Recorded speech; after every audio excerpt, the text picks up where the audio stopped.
Di suatu tempat di Papua Nugini saat ini, seorang remaja laki-laki ditahan sementara kulitnya dipenuhi ratusan bekas luka yang menonjol. Sisik buaya dipotong satu persatu karena tanpanya tidak ada wanita yang akan meliriknya dua kali. Di sebuah desa kecil di Ethiopia, seorang pria berlari dengan kecepatan penuh sementara sekelompok wanita memukulnya dengan ranting kayu. Dia harus terus berlari, berhenti berarti dia kehilangan segalanya. Di setiap budaya, setiap benua, setiap era, manusia telah mengembangkan ritual kawin yang begitu aneh, begitu brutal, dan begitu ganjil sehingga ikan angler mulai terlihat seperti pasangan romantis yang masuk akal. Hari ini, kita akan menelusuri 11 ritual perkawinan manusia terliar di planet ini.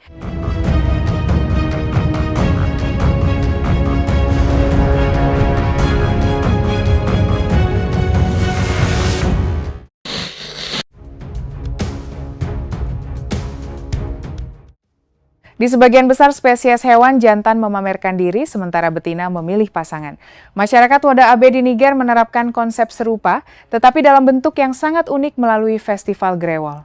Dalam acara ini, para pria menghabiskan waktu berjam-jam merias wajah dengan warna kuning dan merah, mengenakan pakaian terbaik, lalu berbaris dan menampilkan tarian khas. Mereka memutar mata, memperlihatkan gigi, dan mempertahankan ekspresi tertentu untuk menonjolkan ciri-ciri yang dianggap menarik, seperti gigi putih, mata cerah, serta tubuh tinggi dan ramping. Para perempuan bertindak sebagai juri dan bebas memilih pria yang paling menarik menurut mereka.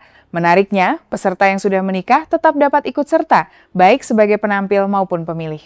Karena itu, festival ini sering menghasilkan hubungan romantis baru di luar pasangan yang sudah ada. Bagi pria yang terpilih, grewol bisa membawa pasangan baru, sementara yang gagal harus menunggu kesempatan berikutnya setahun kemudian.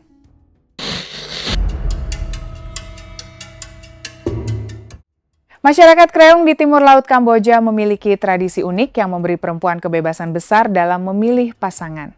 Ketika seorang gadis mencapai usia dewasa, orang tuanya membangun sebuah pondok kecil pribadi di dekat rumah keluarga. Pondok ini menjadi ruang bagi sang gadis untuk mengenal calon pasangan tanpa campur tangan langsung dari orang tua. Ia bebas mengundang pria yang diminatinya untuk berbincang dan menghabiskan waktu bersama, lalu memutuskan sendiri apakah ingin melanjutkan hubungan tersebut atau tidak. Pilihan didasarkan pada penilaian terhadap karakter, etos kerja, dan kepribadian calon pasangan. Proses ini dapat berlangsung hingga ia menemukan seseorang yang ingin diajak berkomitmen dan menikah. Para antropolog yang mempelajari masyarakat Kreung mencatat bahwa sistem ini memberi kesempatan bagi kedua pihak untuk saling mengenal sebelum menikah, yang diyakini berkontribusi pada hubungan yang lebih stabil dan tingkat perceraian yang relatif rendah.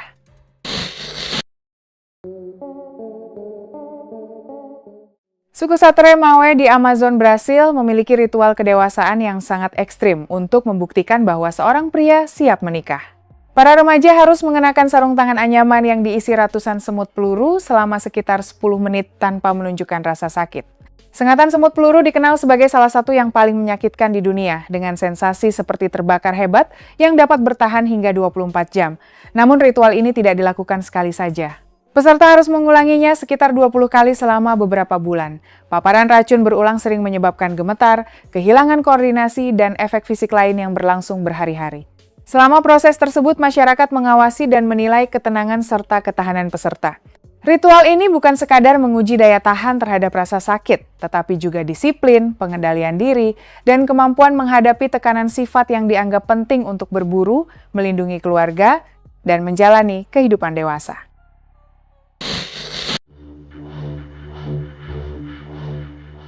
Masyarakat Mosuo di Provinsi Yunnan, Tiongkok Barat Daya dikenal karena sistem hubungan unik yang sering disebut pernikahan berjalan.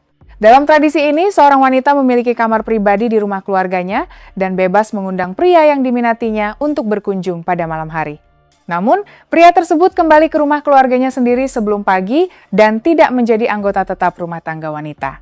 Anak-anak dibesarkan dalam keluarga ibu bersama nenek, paman, dan kerabat dari garis keturunan perempuan.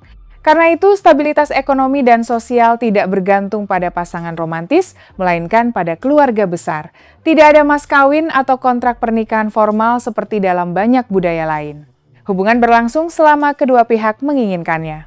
Para peneliti menemukan bahwa sistem ini tetap mampu menciptakan keluarga yang stabil, tingkat konflik domestik yang rendah, dan kepuasan hubungan yang relatif tinggi di kalangan perempuan.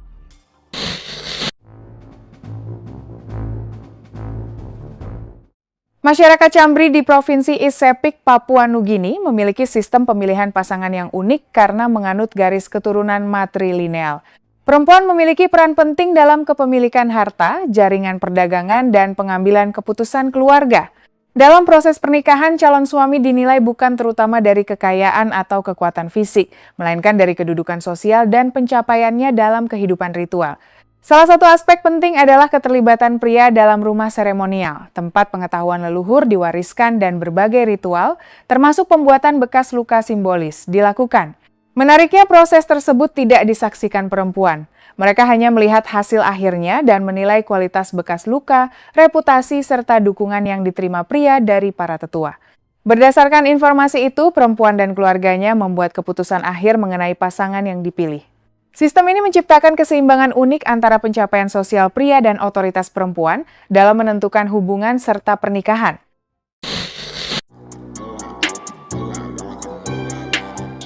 Di kalangan masyarakat Siriono di Amazon, Bolivia, seorang pemuda dapat menunjukkan ketertarikannya kepada seorang wanita melalui permainan seruling. Ia memainkan seruling kecil di dekat rumah wanita yang diminatinya, seringkali pada malam hari dan dilakukan berulang selama beberapa hari atau bahkan minggu. Melodi yang dimainkan bisa berupa lagu tradisional yang menunjukkan pemahaman budaya atau komposisi pribadi yang mengungkapkan perasaan dan kreativitasnya. Wanita beserta keluarganya memahami makna dari tindakan tersebut. Jika tidak tertarik, mereka cukup mengabaikannya hingga pendekatan itu berhenti. Sebaliknya, ketertarikan dapat ditunjukkan dengan menerima kehadirannya atau memberi respons positif. Tradisi ini juga berfungsi sebagai bentuk penilaian karakter. Kemampuan memainkan seruling dengan baik mencerminkan kesabaran, ketekunan, keterampilan, dan dedikasi. Hanya mereka yang benar-benar berusaha dan memiliki kemampuan yang mampu mempertahankan pendekatan tersebut. Dengan cara ini, ketertarikan disampaikan melalui tindakan nyata, bukan sekadar kata-kata.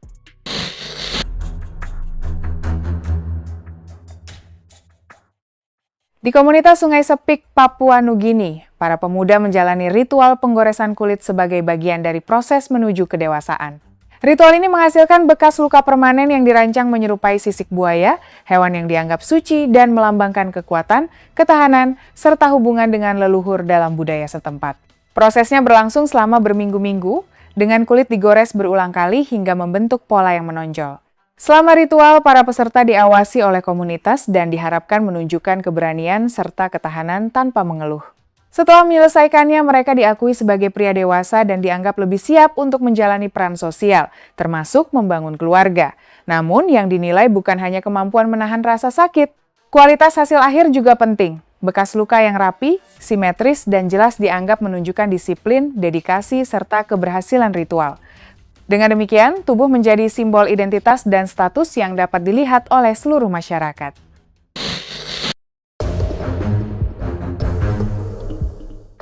Thaipusam adalah festival keagamaan penting yang dirayakan oleh komunitas Hindu Tamil di berbagai negara Asia Selatan dan Asia Tenggara. Festival ini terkenal karena prosesi para pemuja yang membawa kavadi, struktur hias besar yang sering dipasang pada tubuh melalui tusukan logam di kulit, pipi, atau lidah sebagai bagian dari nazar dan pengabdian spiritual. Banyak peserta berjalan tanpa alas kaki selama beberapa kilometer sambil menjalani disiplin fisik dan mental yang ketat. Selain memiliki makna religius, partisipasi dalam Thaipusam juga dapat membawa pengaruh sosial. Dalam budaya Tamil yang menempatkan karakter, komitmen, dan reputasi sebagai faktor penting dalam pernikahan, seseorang yang berhasil menyelesaikan nazar Thaipusam menunjukkan keteguhan hati, disiplin, dan kesetiaan pada keyakinannya. Kualitas tersebut sering dipandang positif oleh masyarakat dan keluarga calon pasangan. Dengan demikian, ritual ini bukan hanya bentuk pengabdian kepada Tuhan, tetapi juga menjadi bukti nyata karakter seseorang di hadapan komunitasnya.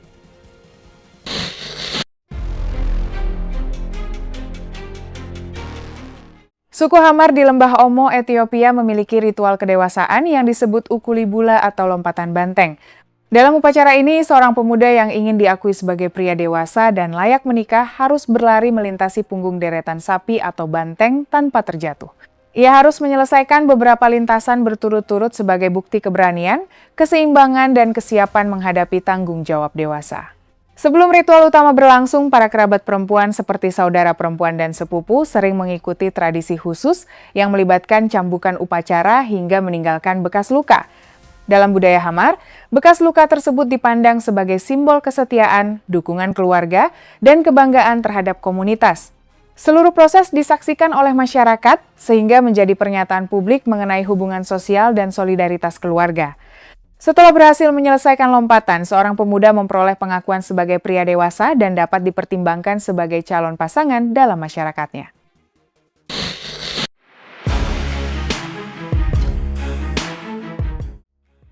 Di kalangan masyarakat Dinka di Sudan Selatan, bekas luka khas di dahi seorang pria memiliki makna sosial yang sangat penting. Tanda tersebut bukan sekadar hiasan, melainkan simbol identitas, kelompok usia, dan bukti bahwa ia telah menjalani ritual peralihan menuju kedewasaan. Tanpa melalui proses ini, seorang pria belum dianggap siap menikah, namun kedewasaan pribadi saja tidak cukup. Dalam tradisi Dinka, pernikahan juga melibatkan pembayaran mahar berupa ternak, yang jumlahnya bisa mencapai puluhan ekor sapi. Menariknya, ternak tersebut biasanya tidak disediakan oleh pria seorang diri, melainkan dikumpulkan melalui bantuan keluarga besar dan anggota klan. Dukungan kolektif ini menunjukkan bahwa calon mempelai pria memiliki jaringan sosial yang kuat di belakangnya. Dengan demikian, bekas luka membuktikan kesiapan pribadi, sementara mahar ternak menunjukkan dukungan komunitas. Keduanya menjadi bukti bahwa seorang pria siap membangun dan mempertahankan sebuah keluarga. Terima kasih sudah menonton. Jika Anda menikmati kisah-kisah yang menakjubkan seperti ini, jangan lupa untuk menyukai, berlangganan, dan nyalakan notifikasi.